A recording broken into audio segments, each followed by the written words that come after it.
All right, well, I was muted, wasn't I? Let me double check on that.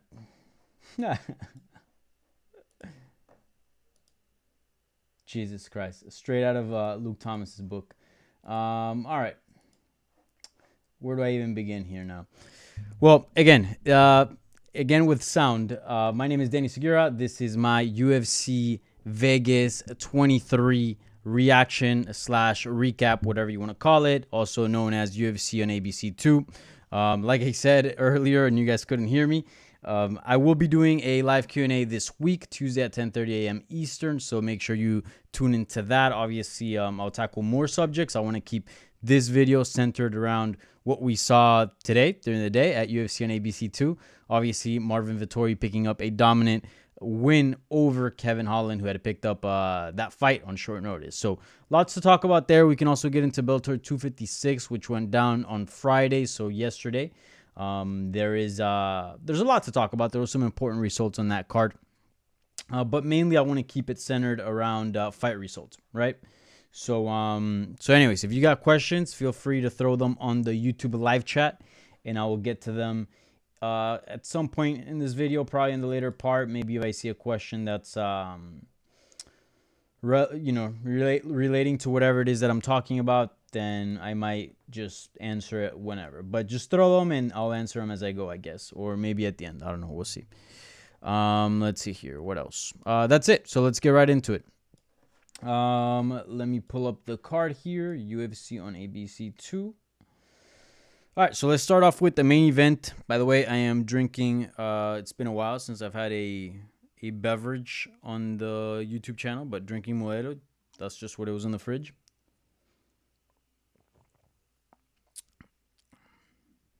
Not a bad beer. It's hard to find bad beer. There are some really bad beers like Rolling Rock, and there's some terrible beers. But all in all, it's kind of hard to find really bad beers.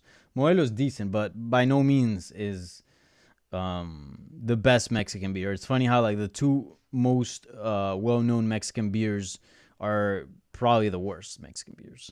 Modelo and Corona. There's way better beers than that. There's Victoria is delicious, Pacifico, which I love. Even Tecate is like fairly decent. I like it better than Corona. But anyways, so let's get right into it with the main event of UFC on ABC2. Marvin Vettori defeating Kevin Holland via unanimous decision, 50-44 across all board. I mean, that's as dominant as it gets, really. It was a bit of a boring fight, I'm not going to lie. But you know, it was a fight nonetheless, and it's a fight that Marvin Vettori had to carry that way, because I feel like in the first round he tried to strike with Kevin Holland, and it didn't turn out too well for him. He took several shots. In fact, right off the bat, within 2-3 minutes of the first round, he was already bleeding and his face was slightly red. So that's not good, especially when you have 20 plus more minutes with that guy inside of the cage. So he realized the easiest path to victory was to wrestle. That game plan was already out there. Obviously, Derek Brunson was the one who executed that perfectly, but other fighters before in the past had also exposed Kevin Holland in the wrestling department.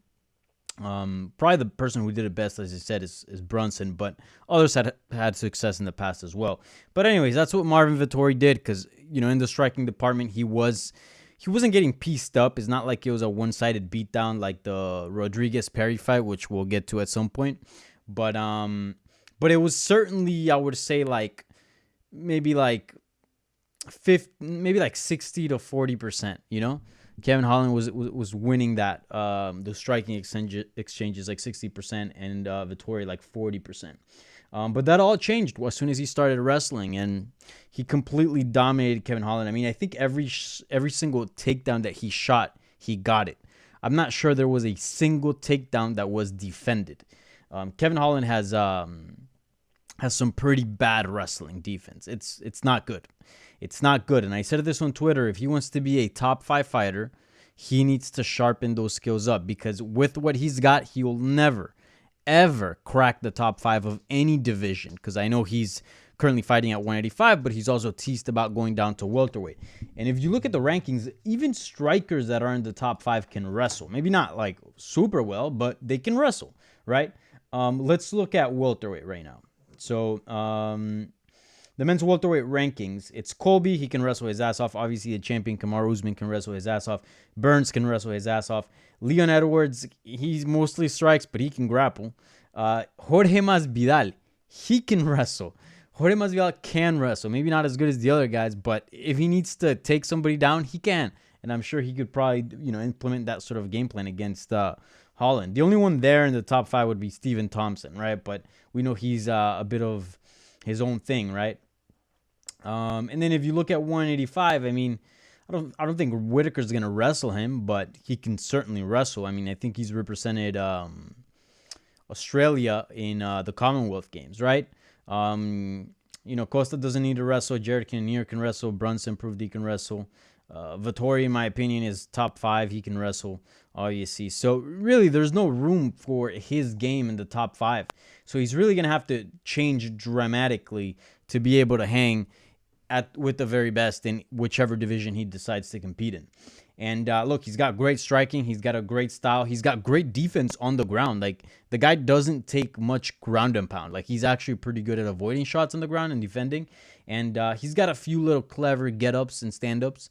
And more or less, he's great at avoiding submissions. At some point, Vettori had him in an arm triangle that looked extremely tight. And we know Vettori's strong as shit.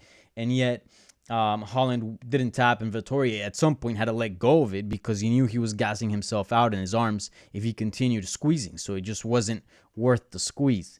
But yeah, Kevin Holland's got great defense once he's on his back as far as surviving. But you need to get up. You need to get up, homie. You need to get up if you want to hang with the very best in the division. Again, we'll see what his future is. He's still a fairly young fighter. He's only 28 years old. He was born in my same year, 1992. And yeah, I feel like he's a bit at a crossroads. His next bout is going to be interesting. Is he going to be a contender? Is he what we thought he was going to turn into? Or is he just going to be kind of like this Mike Perry type, which we'll talk about him in the later part of this video, or like these other guys that are just fun, big names, that can be they're big personalities. They got a following. They're very skilled. They can hang with some top fighters as far as ranked opposition, but they're certainly not top 5 fighters. You know what I'm saying? Jim Miller, who also fought on the card, is a good example, although he was a title contender at some point. But just a fighter that just becomes a fun fighter that you can plug in any main card and people will know who that is. So I think that's what his next bout's going to be about. It's going to be, are you a top contender? Can you take this seriously? Can you make the improvements needed to be a top contender? Or are you just going to be this big fun name in the division? Because at 28 years old, I mean, I'm not saying he's old, but he does have several fights logged in. It's not like he's a newbie. He's 21-7, so almost 30 fights. You got to make those improvements now. You cannot wait. You got to make them now. And again, this fight's a terrible fight to go by because he had just fought 3 weeks ago, so it's not like you can completely revamp your wrestling defense in 3 weeks. And keep in mind, he probably didn't see this fight coming. It's probably less, like 2 weeks when he actually got the call to fight Vettori. So yeah, this fight's not a good indicative of his improvement. So please don't go harsh on him. But his next fight will, especially if he has a full camp. Like, dude, you gotta work on your wrestling if you want to be a top guy, if you want to be taken seriously in any weight class. So we'll see what's up with Kevin Holland. I still think he's a good talent, but certainly he's at a crossroads at his career. And even weight class wise, I feel like 170, he's way too big for 170, and 185, he's a little bit undersized, which hurts him in the wrestling department because weight and size is a big component of wrestling. I feel like he's a perfect fit for like 175, I mean. So yeah, we'll see what happens there, but his next fight's going to be big. It's going to be big. As far as Marvin Vettori, and it's funny, I kind of naturally started with the loser here. Usually you go with the winner, but as far as Marvin Vettori, I think if he would have gotten like a nasty KO or something like that, I think we would have been talking about him as the next title challenger. But with this kind of performance, yes, it was dominant, but it was quite boring against the guy who clearly has a huge hole in the wrestling department and took the fight on short notice.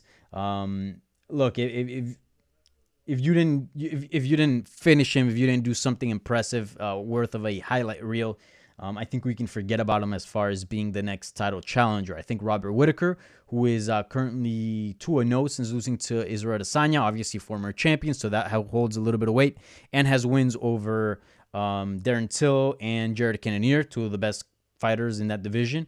I think if he beats... who the hell is he fighting next weekend? If he beats Kelvin Gastelum, I think he has to get the next title shot. He just absolutely does. So, again, this was Marvin Vettori's chance to kind of steal that, because by default, I feel like Robert Whittaker, if he wins, no matter what, is going to be number one contender. But with the rivalry that Vettori has, or a little bit with Adesanya, and if he would have gotten a super impressive win, I think he would have been able to steal that. But certainly, that win against Kevin Holland just didn't do it. So all what Robert Whittaker has to do next fight against Kelvin Gastelum, which I believe it's next weekend, if I'm not mistaken. April 17th. All he has to do is win. That's it. All he has to do is win, and he's the next title challenger. That's it. So good news, I guess, for Mr. Robert Whittaker. As far as what's next for Marvin Vettori, look, with that kind of performance, I think you either kind of stand by, because he is, I feel like, after Whittaker, the next contender. You either stand by and hope that maybe they consider you as a replacement opponent for whatever title fight they put in against for Adesanya. I'm assuming it's going to be Whittaker against Adesanya, of course, granted if Whittaker wins. Or he needs another bout. Maybe get another bout wherever that title fight, middleweight title fight, is going to take place. So I think Derek Brunson would make sense. Derek Brunson's obviously looking good. He also picked up a win over Kevin Holland. That would kind of make sense to eliminate and sort of create a top contender. Who else is currently on a streak right now that would make sense for him? He definitely needs to be put in a top contender spot. Number one contender spot. He doesn't need a couple wins. He just needs one. That's it. Let's see here. Yeah, that's it, man. I think depending on what Darren Till's recovery is like, because I believe he has a broken collarbone, I believe that is a lengthy recovery. But if he's not out for too long, maybe that fight makes sense. Till versus Vettori, you run it back. But if not, man, the fight to make is Derek Brunson versus Marvin Vettori, and that will be the number one contender, right? Keeping in mind that Robert Whittaker beats Kelvin Gastelum and he himself becomes the next title challenger. Now, if Whittaker loses against Kelvin Gastelum, all of a sudden Marvin Vettori's campaign for a title shot just gains a little bit of life. I feel like then things will be up for grabs, and maybe he'll be considered the next title challenger. So we'll see. All right, let me see if anybody has any questions about the main event. If not, I'll move on. Yeah, nobody has got questions. Again, if you're just joining in, feel free to drop questions at any point in time throughout this live stream, and I'll get to them. That's in the YouTube live chat, of course. All right, in the co-main event, Arnold Allen versus Sadiq Youssef. That was a pretty good fight. I think Allen won that clearly. 29-28 is a good score. He hurt Sadiq Youssef. He put him in danger where Sadiq Youssef didn't really do that to Allen. I think in the last round, Youssef did get sort of a second wind and had a good showing. But the first and second, Allen won them pretty clearly, and a lot of that was due to damage. But, man, super surprised that Youssef was able to hang in there. I think if there was any other fighter in there, in either circumstance, whether it was first or the second round, they probably would have gotten finished. That's how good Sadiq Youssef is, man. That featherweight division is sneaky good. It doesn't get as much shine as the bantamweights or a few other weight classes, but it's got good names. Like, this fight was very, very good. It was a close fight that I didn't even know who to pick for this one. I mean, it could have gone either way. Obviously, the better fighter turned out to be Allen, but that's hindsight, right? I think prior to that, most people would have said this fight would have been a coin flip. So great win by Allen. We'll see where that places him. Let's see. He's currently ranked at 145, 10, and beat Sadiq Youssef, who was ranked 11. So I guess that's not that good because you're not beating somebody ahead. But nonetheless, it's a win over somebody that's ranked, which never hurts. Pretty crazy that Jeremy Stevens is ranked above him, to be quite honest. We'll see. I think Josh Emmett's getting... Well, Josh Emmett probably deserves a bit of a bigger name. Calvin Kattar's coming off a loss against Max Holloway. You know, that could be a fight, right? Kidder needs to get back on the horse, and and Allen needs somebody with a big name, and Kidder obviously close to the top 5 at number 6. I think that fight would make sense, but we'll see. There's a lot of options. For him. All right, in the middleweight bout, the only middleweight bout in the entire card, Julian Marquez defeated Sam Alvey via technical submission in the second round. Dude, that was one of the most savage performances I've ever seen in my life. Marquez just doing straight up savagery shit out there. It was ridiculous. I mean, it wasn't the most technical. It wasn't the most, the cleanest performance, the cleanest technique. But as far as just being a savage and just being ruthless, that's probably as good as it gets. I mean, very much shades of Robbie Lawler, where it's like, the man is not even trying to score points. The man is not even trying to implement proper technique. I mean, I'm sure he is, but really you can just see the main focus is just to like destroy this guy. I mean, it was just absolutely ruthless stuff from Julian Marquez. I mean, he just constantly throwing bombs with Sam Alvey throughout the first round. Same thing as second round. Marquez did get hurt at some point, but he was clearly doing most of the damage in that fight, hurting Alvey multiple times and kind of putting him on skates. But Alvey's got that sneaky power, so Marquez kind of was a little careful about that, about not rushing in. And Alvey also has like some sneaky good defense, I would say. But yeah, second round hits clearly hurts Alvey more than he did throughout the fight, and he capitalized on that. Alvey was, fishing for a double leg takedown, trying to survive. Marquez landing vicious ground and pound. In one instance, gets the back kind of while he's still standing. So he's just literally standing behind him and gets kind of the schoolyard choke, but it's a rear naked choke and just squeezes the shit out of him and just puts him to sleep after having him, after mauling him on the feet. So pretty crazy stuff from Marquez. It's been a while since I've seen a performance that lively, like a performance that ruthless. Where it just looks like some straight up, some caveman shit, really. Like it doesn't even feel like MMA. It just feels like survival.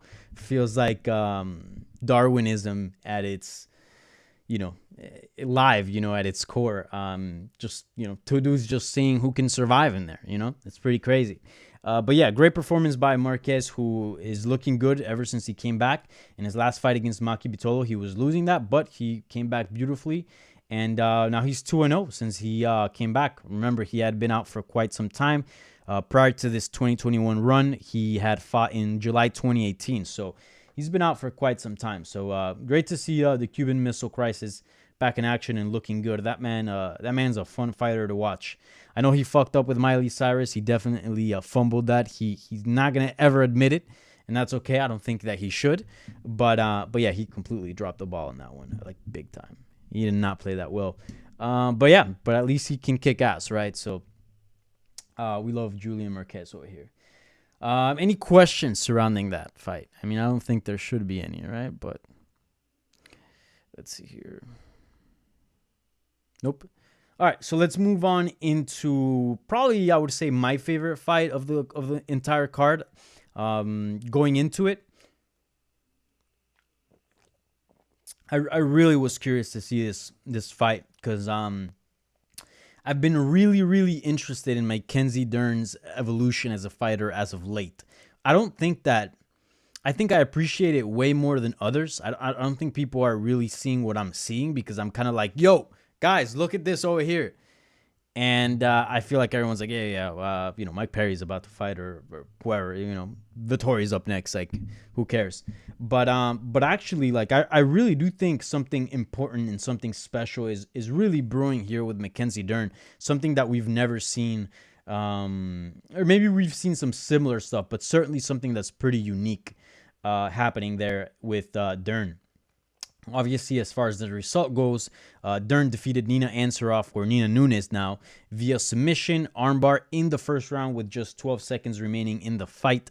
Nina Ansaroff is a very, very good fighter. Very good fighter. I think people forget how good she is because obviously she had gone through pregnancy and she'd been out for quite some time. Obviously, wife of or just married to Amanda Nunes, so obviously the GOAT, so kind of maybe living a little bit under the shadow there. But prior to her fight with Tatiana Suarez, which was the last defeat that she had prior to the Mackenzie fight, or the last fight prior to the Mackenzie fight, she was in a 4-fight run where she defeated Angela Hill, Ronda Marcos, Claudia Gadelha, and Jocelyn Jones. So all good names, very solid names, and she was looking very good while doing it. Obviously losing to Tatiana Suarez, but a lot of girls would lose to Suarez. Suarez is one of the very best. Knock on wood. Hopefully she returns quick. So this was a tough fight for Dern, and yet she just lived up to expectations, and I would say actually she surpassed the expectations, really, because I thought this was going to be a little bit of a close fight, but it wasn't. Dern just absolutely ran through Nina Ansaroff and picked up a super dominant win. Maybe certainly one of the most dominant wins of her career. I mean, she had no issues whatsoever. Mackenzie Dern is a very, very special talent. Really, after losing to Amanda Ribas, changing camp, working with Jason Perillo, you can just tell even her physique was just shredded. Go back like a few fights, she was kind of like, she was a little, she had a little bit more fat on her. She was I wouldn't call her chubby, but she definitely wasn't nearly as ripped as she is now. So, you can tell she's like taking this seriously and training super hard and sticking to a tough and rigid strength and conditioning program as well as a diet. She hasn't missed weight since as well. Hasn't looked bad on the scale as well. And really her grappling, like, who the hell comes close in the strawweight division? Absolutely nobody. Even her previous fight, which she fought Virna Jandiroba, like that, she's a pretty good grappler. Jandiroba has, think about this. Jandiroba's record is 16-2, right? She's got 16 wins. Out of those 16 wins, 3 are by decisions, and 13 of them, so the remaining 13 of them are by submission. Like, Jandiroba is a pretty good grappler. She defeated Felice Herrig before fighting Dern, and she got submission of the night. She's just very solid. I mean, former Invicta FC champion as well, and even then, Dern was able to beat her. Really, no one's jiu-jitsu comes close to Mackenzie Dern's at 115 pounds. I mean, if I'm missing somebody please throw that on the chat, because right now, no one comes to mind. Not even close. So I think if Dern is really able to like polish her wrestling, which I feel like she has, I mean, that single leg takedown was nice, was a good, solid takedown. And she's able to polish her striking, which she has been with Jason Perillo, and she actually has some head movement, some pretty good strikes, some power. Remember, she's got some knockout wins in the UFC. Dude, she's going to be hard to stop. And like, I can see her giving a lot of issues to the top ladies. Like, I mean, I think a lot of people might think I'm crazy, Zhang Weili would smoke her. Maybe, but like jiu-jitsu guys or girls, just jiu-jitsu people in general, they need time to work through submissions. Now, Dern can actually work through them very quick, as we saw in this fight. But like, if you give her 25 minutes instead of 15, like, good luck fighting Mackenzie Dern for 25 minutes and not getting submitted. Like, good luck. And her wrestling's just going to get better. She's, like, super young. I believe she's just, like, 26, 27. Or she might be my age, actually. Let me see here. She's 28. Yeah, she's my age. So, dude, her wrestling's just going to get better from here. Her striking's just going to get better from here. And her jiu-jitsu's just levels above everybody else's. Like, she's a threat to the title. And I don't think people are realizing that. I think people are too focused on her accent. Maybe a little bit blinded by her history. Obviously, she did have a pretty bad history of missing weight and stuff like that. And you would hear it. You would hear rumors, nothing reported, because you just hear it from people and stuff off the record. Like, people saying that she wasn't really taking her career seriously, but like now that's clearly not the case. Like, that's clearly a thing of the past, and she's 100% devoted to mixed martial arts. And I'm telling you guys, maybe I'm too much of a stan, but I wouldn't be surprised if she becomes champion within the next 3 years. she's the amount of improvement that Mackenzie Dern is making, and I know I'm going a huge rant on Mackenzie Dern here, but the amount of improvement that she's been making is ridiculous. Very, very good fighter. Very good fighter. And with a style that is not really seen at 150 pounds, 15 pounds. If you look at who dominates that division, Rose Namajunas, a striker. Yana Jędrzejczyk, a striker. Zheli Wang, a striker. Yeah, I mean, she's going to bring a lot of new stuff that people are not used to. And that's going to be trouble. That's going to be trouble. Pulling up the women's rankings here. Yeah, it's going to be trouble. We'll see. We'll see what's next for her. But Mackenzie Dern is a threat to the title. Mark my words. All right, and in the opening fight of the main card, Daniel Rodriguez, D-Rod, defeated Mike Perry via unanimous decision, 30-27, 30-27, and 30-26. I scored it 30-27, but I can see the last round being a 10-8. It was pretty dominant, so I wouldn't disagree with that, but I just scored it 30-27. What can I say? I think there's a lot more to say about Perry than Rodriguez. I think Rodriguez is a good fighter. I think he obviously has a very intimidating figure, with all the tattoos and stuff like that, and he might come off as a brawler, but he fights pretty technical, and he can stick to a game plan, and he's tough. He hits hard. He can have beautiful technique. He can go out there and make it look pretty. He's not just a savage. 34 years old. I don't know about his ceiling. I don't know how far he can go in the division at welterweight, especially a division that might be the slowest division, or maybe heavyweight. I think with Francis Ngannou, that's about to change. I think Stipe Miocic fought very little. But certainly welterweight, it's not really Usman's fault. Usman's fairly active, but the top is just always stale. And at 34, I don't know how fast you can climb up the rankings and get a title shot. We'll see.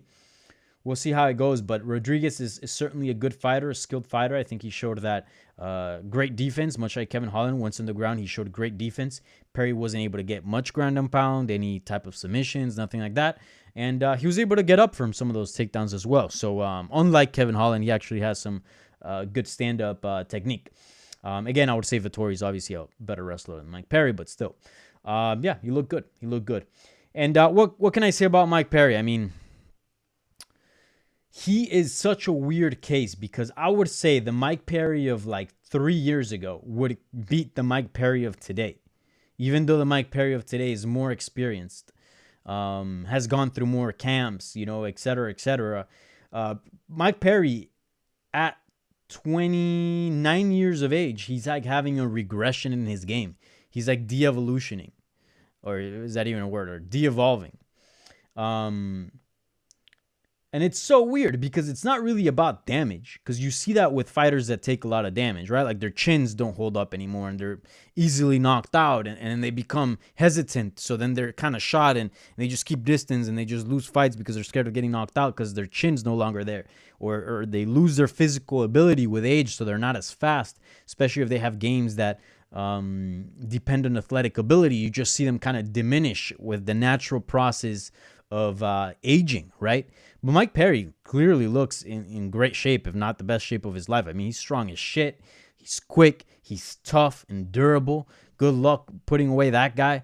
He can take a ridiculous amount of damage and still move forward and still not be gun shy.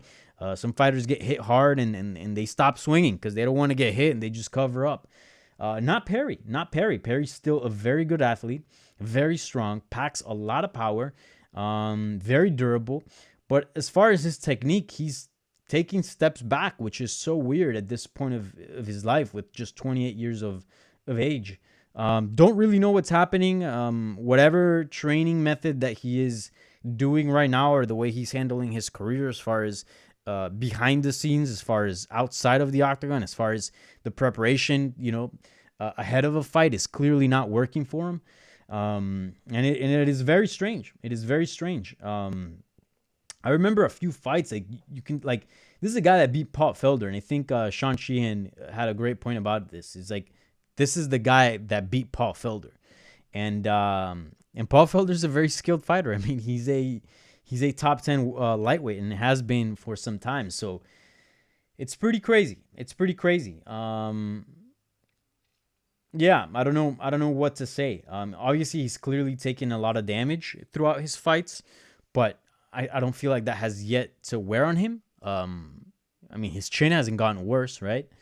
And it's not like Ngannou when he fought Derek Lewis, where he took a bad beating and then mentally he wasn't the same. No, he's still in there and he'll brawl and like he'll fight. Like he doesn't seem gun shy, as I mentioned before. But technique wise, he's just not the same fighter he used to be.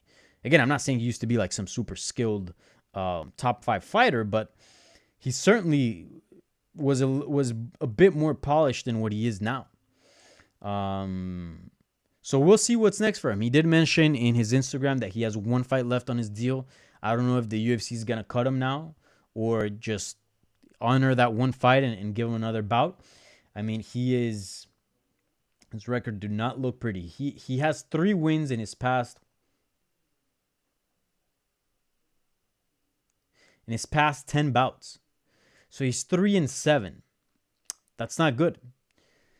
That is not good. And granted, he fought some really tough dudes like Poncinibio, Griffin, Donald Cerrone, Vicente Luque, Jeff Neal. But since those bouts, he has taken step downs in competition. And he's won some, right? He beat Mickey Gall, but then lost to Team Means and now losing to Rodriguez. So I don't know. That dude definitely needs to get with a camp. He's actually down here in South Florida. He lives in Brickell because I have friends that live in Brickell and say they've run into him at the dog park and shit.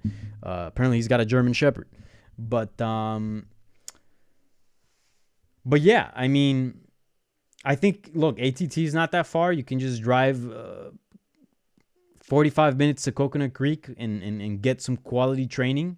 I don't know who he's training with in Miami, but it's not working out. It's not working out. So we'll see what's next for Perry. Wouldn't be surprised if they cut him. Wouldn't be surprised if they give him that 1 last fight of his contract. We'll see what's next.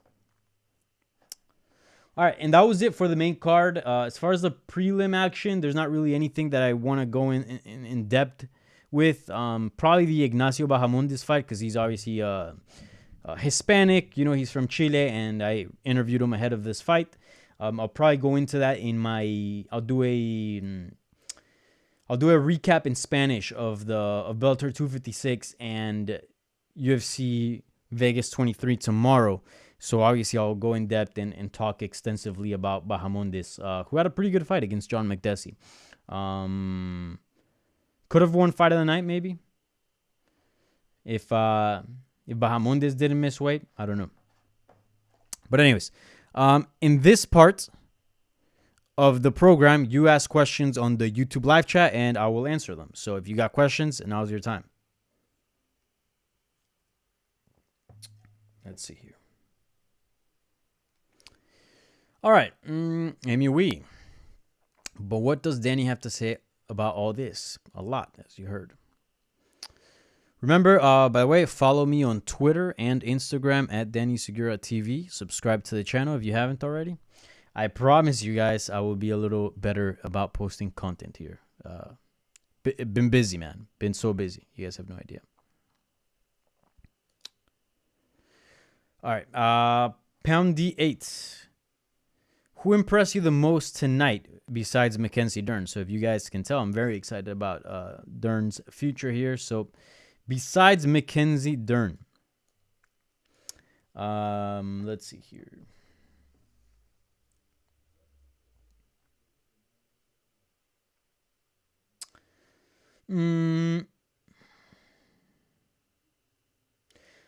I would say probably, I mean,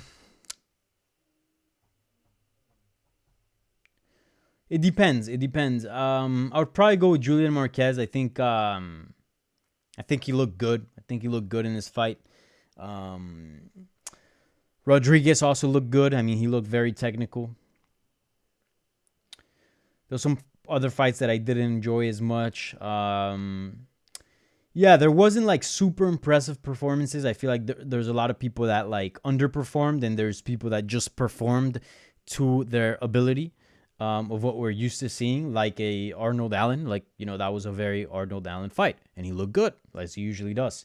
So I wasn't really impressed because it was kind of just a vintage performance, I would say. With Marquez, he definitely looked to have a little bit more of urgency, more viciousness, as I said, in this fight than he did in his last fight against Maki Bitolo. Dern, I think, looked absolutely amazing. Vettori looked kind of flat. Rodriguez looked pretty good. And then the prelim card was kind of all right. So, yeah, hopefully that answers your question. But not many impressive performances on this card.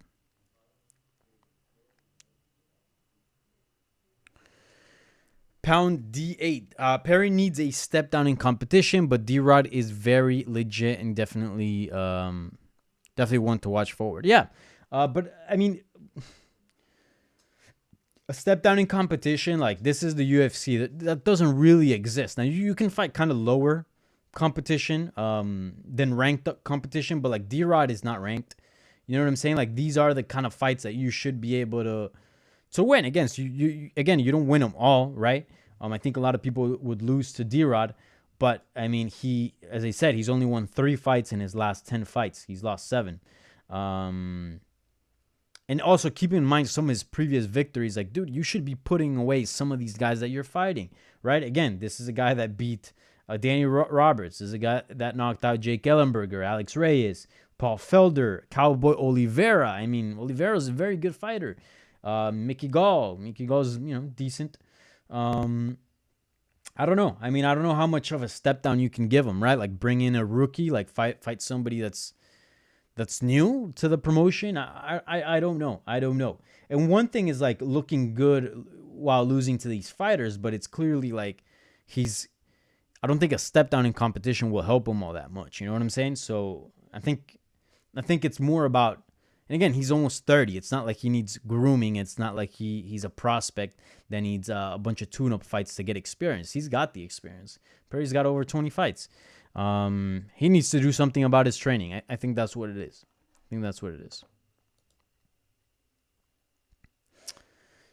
Hi, Danny. Great event today. Enrique, muchas gracias.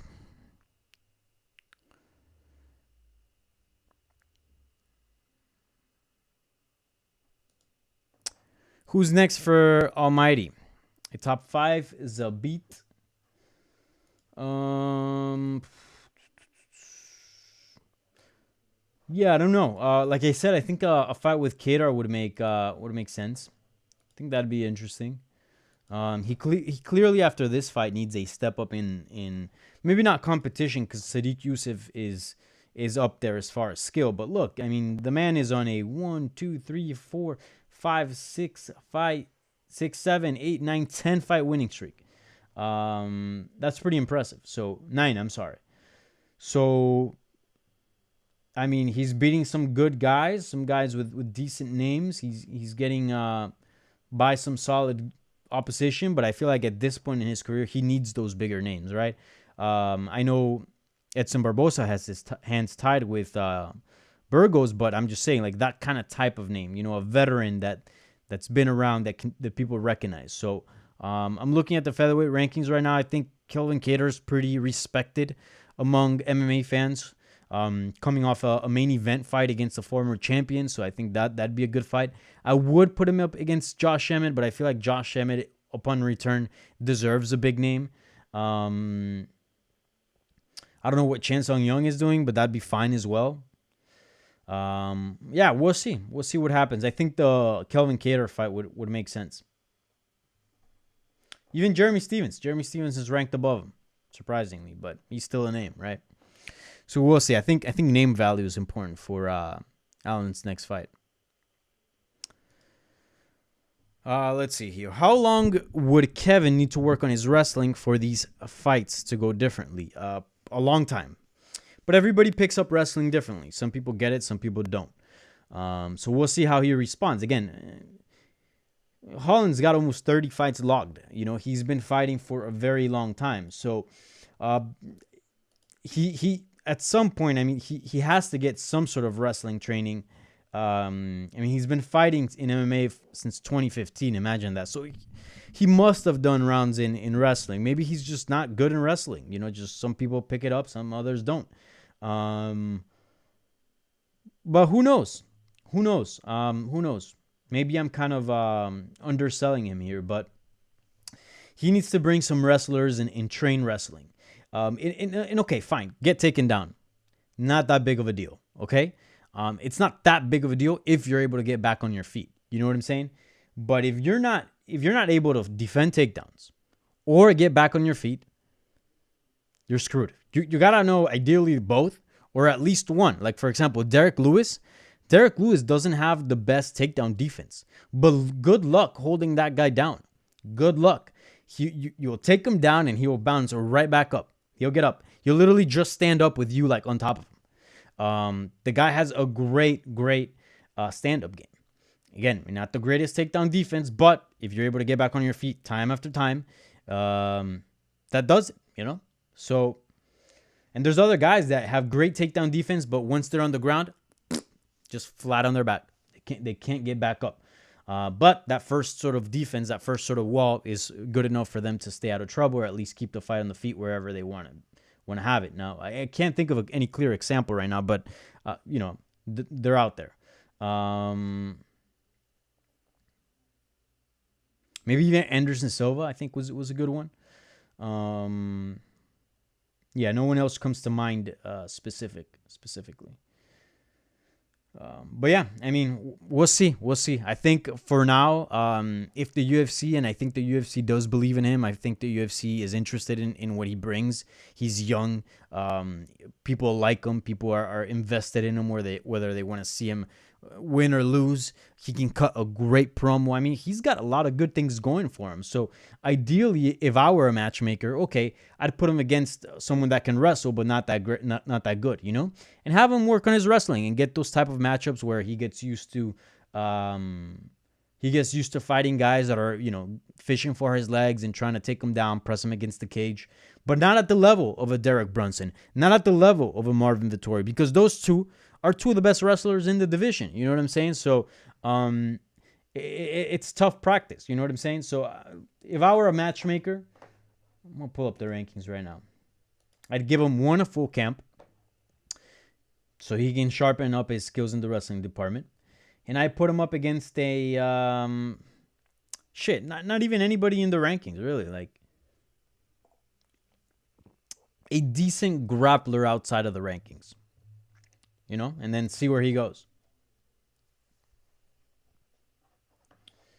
But yeah, the guy's good. The guy's got a lot of good things going for him. He just needs to address this one specific deficiency. And like I said, he's at a crossroad in his career. Either he addresses it and he goes on to become a top contender like we all thought he would and you know, he's promised to do.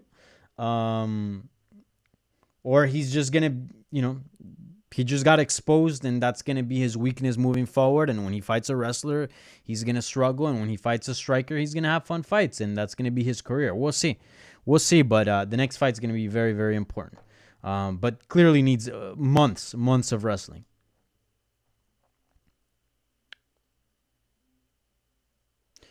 Any update on Jessica Ai's next fight? Will she be headlining the July card? Jessica Ai, I don't think so. I think you're trolling here. I'm not sure. Smiling Sam ate some ham. He got knocked out, yeah, and then choked out. William Boyle, Dana gives Perry that final fight. Maybe. He's an exciting fighter.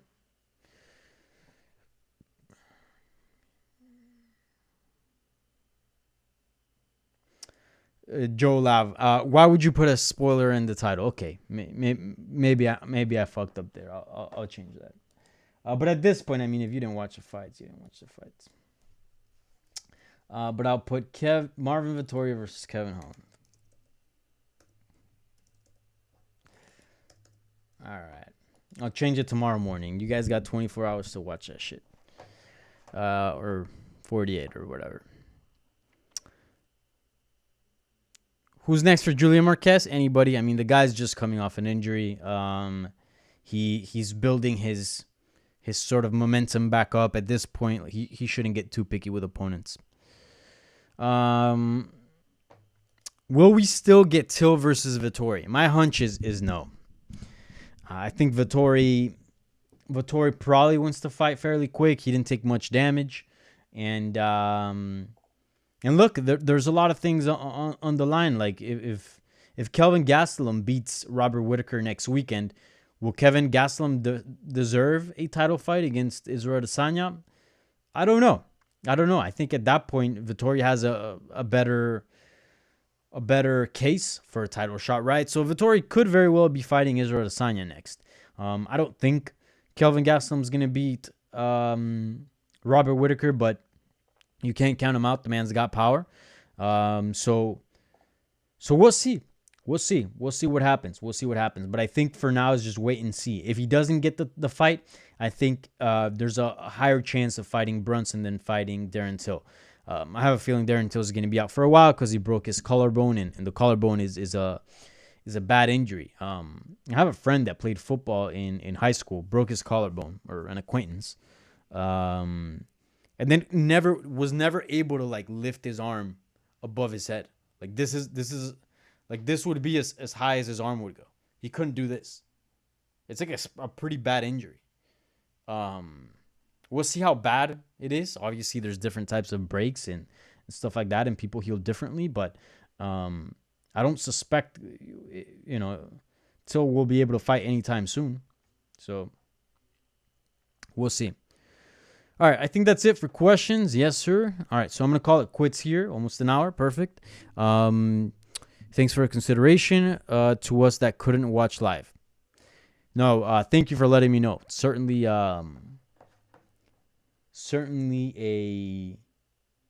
a good advice. But I will say this, like whenever I wouldn't watch fights live, I would stay away from social media, including YouTube. I mean, it's live sports. Like, you know what I'm saying? Like, should we like not even publish news, right? Should MMA Junkie, the outlet that I work for, refrain to publish spoilers on the headlines? Like, no. So yeah, if you didn't watch the fights, that's more on you than me. Like, stay away from all kinds of social. I mean, that's what I used to do. Stay away from everything until you watch them. The moment you go online, you're exposing yourself to any kind of spoiler.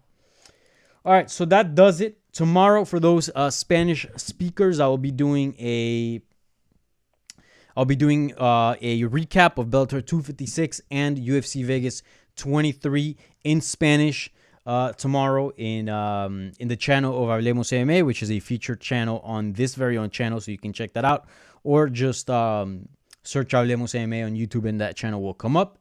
What else? Remember, follow me on Twitter, Instagram, Facebook at Danny Segura TV. If you haven't subscribed to this channel already, please subscribe to it. There will be more content coming your way, including Tuesdays, a live Q&A at 10:30 a.m. Eastern. I wrote it down on my calendar and everything. Trust me, I'm doing it. It's happening. There we can go on and talk about news and stuff like that, not just fight results. So yeah, I'll see you guys Tuesday, 10:30 a.m. Eastern. Thank you so much for watching. You guys enjoy the rest of your evening and the rest of your night. And yeah, talk to you guys Tuesday. Peace.